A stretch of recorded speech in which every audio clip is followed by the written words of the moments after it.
नमस्कार दोस्तों। आज की कहानी एक नैतिक कहानी है।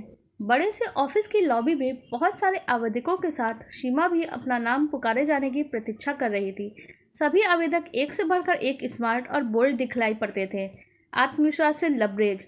सीमा शांत बैठी थी, लेकिन उसके मन में विचारों का सागर हिलोरे मार रहा था। बैसाखी के सहारे चलने वाली सीमा की शैक्षणिक योग्यता किसी से भी कम नहीं थी, पर जो कमी ईश्वर ने उसे दी थी उसकी वजह से सीमा को कई बार इंटरव्यू में असफलता हाथ लगी थी।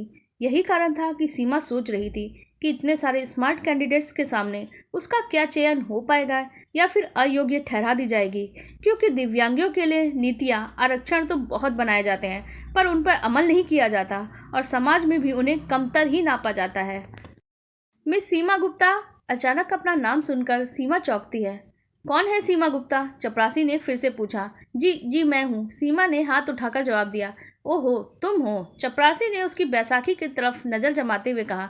तो चलो अंदर, साहब बुला रहे हैं। चपरासी बोला। जी। सीमा बैसाखी के सहारे उठते हुए बोली। उठते हुए उसके हाथ से फाइल गिर गई। सीमा के माथे पे पसीना आ गया।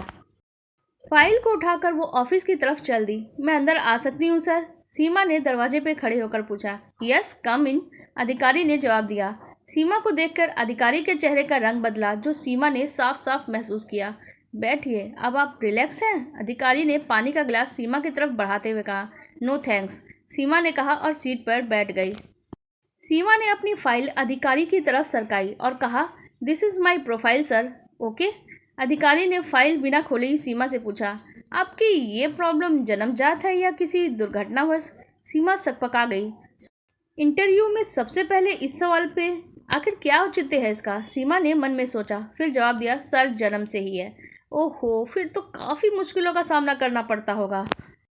अब मैं समझ सकता हूँ ये दिव्यांगता इंसान को किस कदर तोड़ देती है। कदम कदम पे परेशानियों का सामना करना पड़ता है।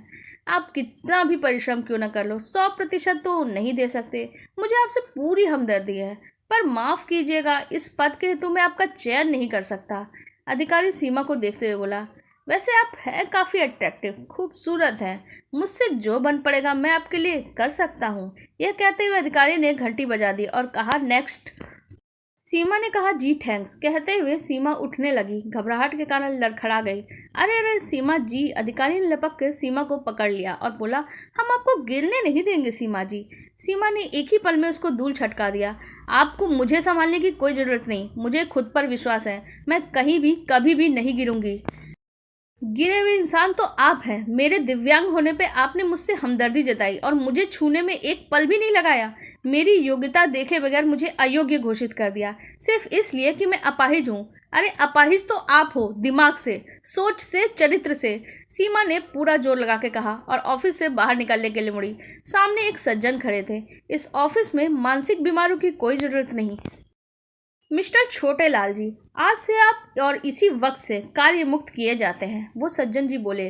और इंटरव्यू लेने वाले अधिकारी छोटे लाल सर झुकाए कमरे से बाहर निकल गए। मिस सीमा, आज से आप छोटे लाल जी का चार्ज आप लेती हैं और बाकी साक्षात्कार आप ही लेंगी। मैं इस कंपनी का मालिक हूँ, मोहन कुमार। आपसे मिलकर खुशी हुई। गुड लक, कहते हुए मोहन कुमार जी बाहर निकल गए। सीमा हैरान खड़ी थी। खुशी के आंसू उसकी पलकों पे थे। उसने आंखें बंद की और उन आंसुओं को गालों पे लुढ़का दिया, मानो उसके जीवन के ये आखिरी आंसू हों। इत्मीनान से कुर्सी पे बैठते हुए मेज पे रखी घंटी बजाते हुए आत्मविश्वास के साथ कहा, नेक्स्ट। आपको ये कहानी कैसी लगी आप कमेंट सेक्शन में ज़रूर बताएं। साथ ही वीडियो को लाइक कर दें और हमारे चैनल को भी सब्सक्राइब कर लें। धन्यवाद।